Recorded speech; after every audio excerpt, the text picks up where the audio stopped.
આખું જીવન પાપ કર્યા હોય, આખું જીવન અનીતિમાં ગયું હોય, આખું જીવન અધર્મ આચર્યું હોય,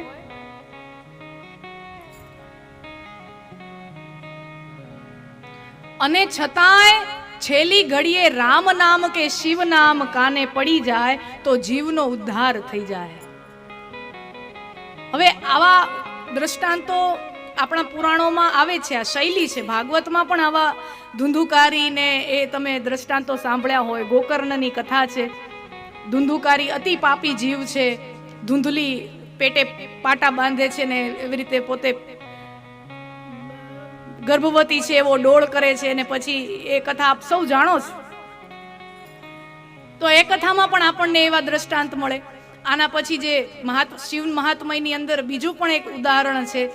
બિંદુગ નામના બિંદુગ અને ચંચુલાની કથા આવે છે. તો બધી કથાઓમાં એક સાર મળે કે એક બગડેલો માણસ હતો, હાવ બગડી ગયેલો, સાવ એટલે સાવ અધમમાં અધમ, નરાધમ માણસ, અને છતાં આ કથા એનો ઉદ્ધાર કરે છે. મહાદેવ.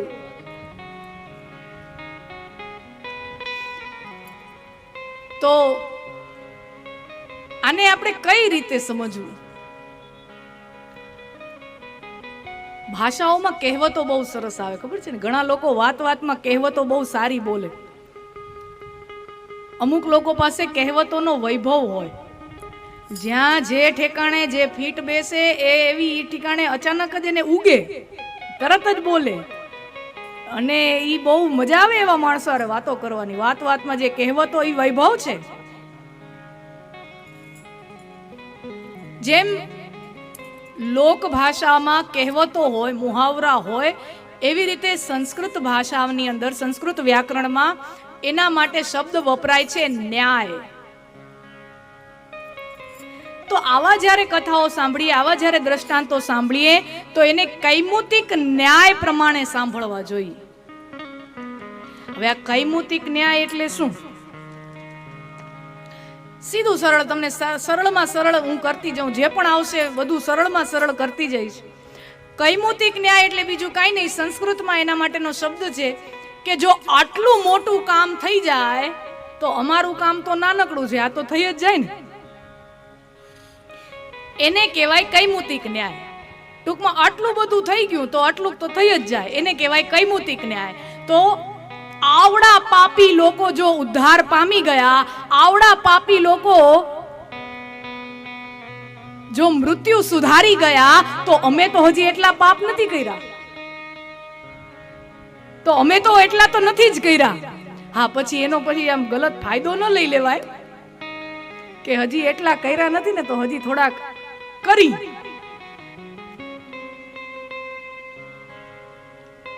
ભગવાન તો માફ કરી જ દેવાનો છે ને. હે કરુણા ના કરનારા, તારી કરુણાનો કોઈ પાર નથી ને અમારા પાપોનો કોઈ પાર નથી. એટલે એવું નહીં એમ કે અમારા એક વખત અમે ટ્રેનમાં હરિદ્વાર જતા હતા, બનેલો પ્રસંગ. એટલે આમ ટ્રેનમાં હું કે આમ કંઈ પણ પ્રવાસ કરતી હોઉં, ગાડીમાં હોઉં, પ્લેનમાં હોય, ટ્રેનમાં હોય, તો મારો સ્વભાવ એવો, બોલવું ઓછું. સ્ટેજ ઉપરથી ઉતરું તો મને બોલવું ઓછું પસંદ આવે, સાંભળવું વધુ ગમે, તો બોલવાનું ઓછું હોય. તો આમ બેઠા હોય, કાંક વાંચતા હોય, ગમે તે કાંઈ કરતા હોય, આપણને કોઈ આપણા વિચારોમાં ખલેલ, કારણ કે શાંતિથી વિચારી શકીએ એવો સમય ત્યારે જ મળતો હોય, કાંઈક પ્રવાસ કરતા હોય ત્યારે. તો આપણને એમ થાય આપણને કોઈ ખલેલ ના પહોંચાડે તો આનંદ આવે યાત્રામાં. તો એક ભાઈ એવા આવ્યા ને, તમને બધાને ખબર છે કે ટ્રેનના મુસાફરોને છે ને આમ વાતચીત કરવાનો અનેરો જ કાંઈક ઉમળકો હોય, બરાબર છે. તો આવીને મને એમ કહે છે સામેથી કે ઓળખી ગયા કે ભાઈ તમારી કથાઓ યુટ્યુબમાં અને જોઈ છે, અમારા સગાને ત્યાં પણ તમે આવેલા. એટલે મેં કીધું વાહ, સરસ સરસ, આભાર આભાર. એ બધી વાત ચાલી, અને પછી મેં પૂછ્યું હવે સારું ન લાગે ને એ જ એકલા બોલતો, ભાઈ આપણે વિવેક માટે. તો મેં કીધું તમે કઈ બાજુ જાઓ છો? તો કે બસ આ હમણાં કાર્તિક પૂર્ણિમા આવે છે, મોટી પૂર્ણિમા કહેવાય, તો હરિદ્વાર જાઉં છું. ગંગા સ્નાન કરવા માટે, પાપ ધોવા માટે. મેં કીધું બહુ સારી વસ્તુ કહેવાય. કાર્તિક પૂર્ણિમા આવો મોટો દિવસ, મોટી પૂર્ણિમા કહેવાય, અને આવામાં ગંગા સ્નાનનો તમને લાવો મળે છે, આ તો બહુ મોટો લાભ કહેવાય. તો કે હા, દર વર્ષે આપણો નિયમ છે. તમારે તો શું કથા કરવી, તમારે તો આમ સામાન્ય જગતમાં ઓલું હોય નહીં. અમારે બધું માર્કેટમાં કામ કરવા, વેપાર કરવા, ધંધા કરવા, કાળા ધોળા કર્યા વગર થાય જ નહીં.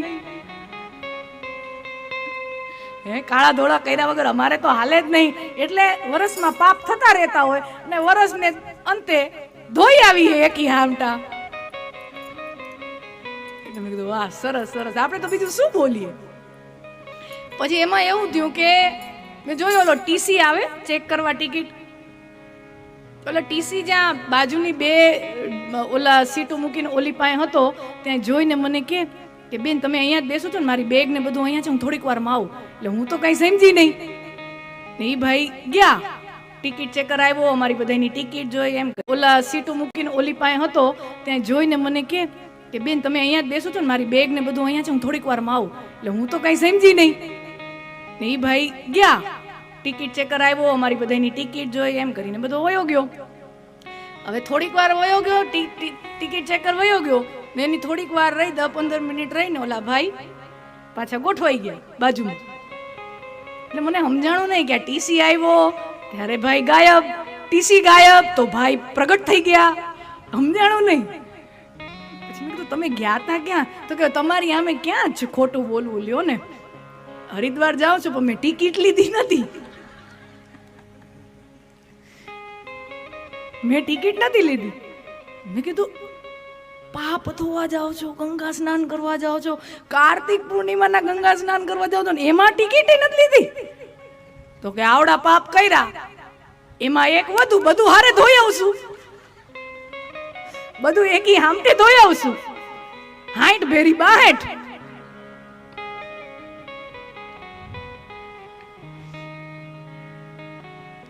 એટલે આવા લોકો આનંદ અપાવે. ટૂંકમાં અનુભવ થાય, અલગ અલગ ગામે જઈએ, અલગ અલગ પ્રકારના લોકો હોય. એટલે કથાઓ છે ને, ઘણા એમ કે તમારે એમ કથા ખૂટે નહીં કા? મેં કીધું ના ખૂટે ને, અમે અલગ અલગ પ્રકારના લોકોને મળતા હોય ને નિરખ્યા રાખી કોણ કેમ બોલે છે, શું બોલે છે, પછી ઈ ગામમાં નહીં બોલવાનું, ઈ કથા બીજે ગામ કરવાની. એટલે કથા કોઈથી ખૂટે જ નહીં. નવા નવા અનુભવો, નવા નવા લોકો, એટલે જીવન રસપ્રદ ચાલ્યું જાય. તો આ બધા જ્યારે દ્રષ્ટાંતો આવે એને કૈમુતિક ન્યાય પ્રમાણે જોવા જોઈએ કે જો આટલા અધર્મી અને પાપી લોકો જો ઉદ્ધાર પામી શકે તો અમે તો હજી એટલા પાપ કર્યા નથી. હે મહાદેવ, તારા શરણે આવ્યો છું, મારો ઉદ્ધાર કરી દે.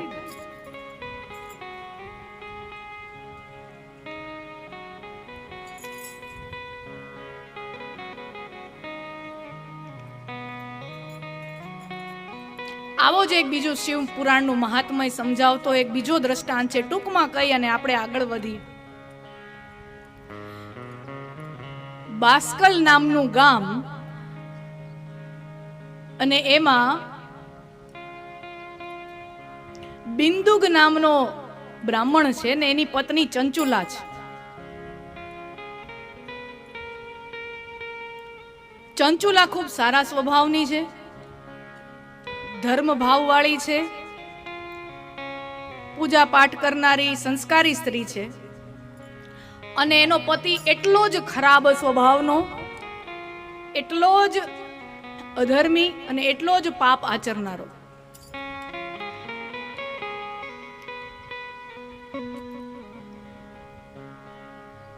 અને ખરેખર તો જે સુખ અને દુઃખ છે ને એ મને ને તમને આપણો સ્વભાવ જ અપાવે.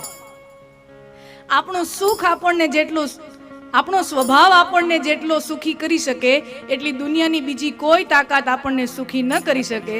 અને આપણનો સ્વભાવ આપણને જેટલું દુખી કરે એટલી દુનિયાની બીજી કોઈ શક્તિ આપણને દુખી ન કરી શકે. આપણે સુખી અને દુખી આપણા પોતાના સ્વભાવના કારણે થતા હોય. અને આ સ્વભાવને સુધારવાની અઘરામાં અઘરી મહેનત છે, થાય જ નહીં. સ્વભાવને સુધારવો અઘરામાં અઘરી સાધના છે. તમે અહીંયા રસ્તો વસ્તો બધા ઝુંબેશ ઉપાડો ને સ્વચ્છ ભારત એવું કાંઈ કરો અને બધા રોડ વાળવા મંડી નીકળો, તો તમારી શેરી ગલીઓ વાળવા નીકળી પડો, તમે બધું 15-20 દીમાં આખી ગામનું તમે સીન ફેરવી શકો, બધું સુધારી શકો, બધું વાળી ચોળીને સાફ કરી શકાય. પણ સ્વભાવને સુધારવું બહુ મુશ્કેલ છે, અઘરામાં અઘરી સાધના છે. અને જેટલા પણ આ શાસ્ત્રો લખાય છે, શિવ કથા, રામ કથા, કૃષ્ણ કથા, જેટલી પણ આ ભગવાનના ચરિત્રો છે, એ કાંઈ હું ને તમે આ કથાઓ વાંચવા સાંભળવાથી આપણે વિદ્વાન બની જઈએ, હે, આપણે સંસ્કૃતમાં માહિર થઈ જઈએ, વિદ્વાન થઈ જઈએ, પટપટ પટપટ શ્લોક બોલવા માંડી જઈએ, એના માટે નથી લખાણા. આ શાસ્ત્રો વિદ્વાન થઈ જવા માટે નથી લખાણા. આ શાસ્ત્રો મારો ને તમારો સ્વભાવ સુધરે, મારું ને તમારું મન સુધરે એટલા માટે આ શાસ્ત્રો લખાયા છે. અને સ્વભાવ વિચાર કરો, બહુ અઘરી વસ્તુ છે. તમે કોઈ દી એમ સાંભળ્યું કે મારા સાસુ છે ને 4 ધામની યાત્રા કરી આવ્યા ને પાછા આવ્યા ને એનો સ્વભાવ બહુ સુધરી ગયો? સાંભળ્યું? એવું હોય ને તો બધી વહુ છે ને કાલ ને કાલ તત્કાળમાં ટિકિટ કરાવે, લઈ જાઓ. રામભાઈ ને જ કીએ, એ યાત્રાની બસો ઉપાડે છે ને, રામભાઈ પેલું નામ મારી સાસુ નું લખજો. એ બેઠા એમ છે ને મને દેખાતા નથી.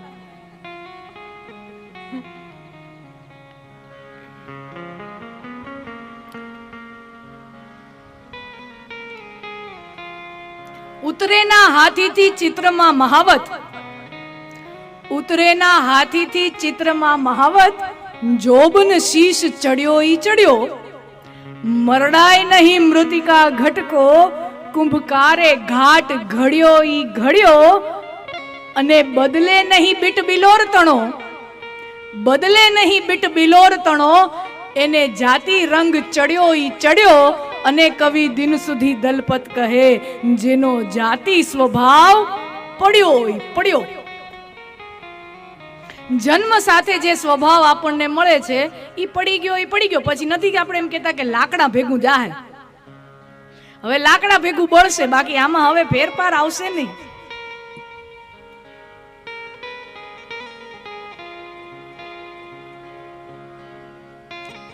ઉતરેના હાથીથી ચિત્રમાં મહાવત. તમે એક કાગળ લ્યો, એક પેન્સિલ લ્યો અને એની ઉપર એક હાથીનું ચિત્ર દોરો, એની ઉપર હાથીને હાંકનારો, એની ઉપર તમે મહાવતને બેહાડો, બરાબર? એ ચિત્ર તમે દોરી નાખ્યું તો તમે ચિત્રમાં હાથી ઉપર મહાવતને બેસાડ્યો, પછી એમાંથી ઉતરે નહીં, ચિત્ર છે.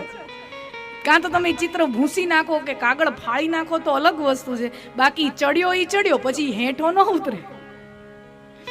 મરડાય નહીં મૃતિકા ઘટકો, કુંભકારે ઘાટ ઘડ્યો ઈ ઘડ્યો. કુંભાર હોય એ જ્યારે માટીનો ઘડો કે માટીનું માટલું બનાવતું હોય તો એને જ્યારે ટીપી ટીપીને જેવો આકાર દેવો હોય એવો આકાર આપે, ટીપી ટીપીને જેવો આકાર આપવો હોય એવો આપી શકે. પણ એક વખત નિભાડામાંથી પાકીને બહાર આવી જાય પછી એનો આકારમાં ફેર ન પડે. તમે ઈચ્છો તો તમે એને ફોડી નાખો એ અલગ વાત છે, બાકી એના આકારમાં ફેર ન પડે. એમ કવિ દિન સુધી દલપત કહે, જેનો જાતિ સ્વભાવ પડ્યો ઈ પડ્યો. તો ચંચુલા છે ખૂબ સારા સ્વભાવની છે, બિંદુક ખરાબ સ્વભાવ વાળો છે. પણ હવે થાય છે એવું કે બિંદુક તો ખરાબ છે જ, બિંદુકની સાથે સાથે રહીને ચંચુલા પણ અધર્મી થઈ જાય છે, ચંચુલા પણ અનીતિનો રસ્તો અપનાવે છે, ચંચુલા પણ પરપુરુષ ગમન કરે છે. પતિ તો કરે છે પરસ્ત્રી ગમન, હવે પત્નીએ ચાલુ કર્યું. અને એક વખત બિંદુકે ચંચુલાને રંગે હાથ પકડી પરપુરુષ સાથે, ત્યારે ચંચુલા એવો સણસણતો જવાબ આપે છે કે તમે કરો તો હું શું કામ ન કરું. અને ત્યારે બિંદુક કાંઈ બોલી શકતો નથી. અને ત્યારે બિંદુક એને કહે છે કે ઠીક છે, તું તારા રસ્તે હું મારા રસ્તે પતિ પત્ની તરીકે આપણે એક ઘરમાં રહેશું, તને મન ફાવે એમ તું કર, મને મન ફાવે એમ હું કરું, પણ તને જે આ તું કરે છે એમાંથી તને જે કાંઈ ધન લાભ થાય એનો અડધો ભાગ તું મને આપજે. માણસ જ્યારે અધોપતન થાય ને ત્યારે કયા કક્ષે પડી જાય એની કોઈ સીમા હોતી નથી.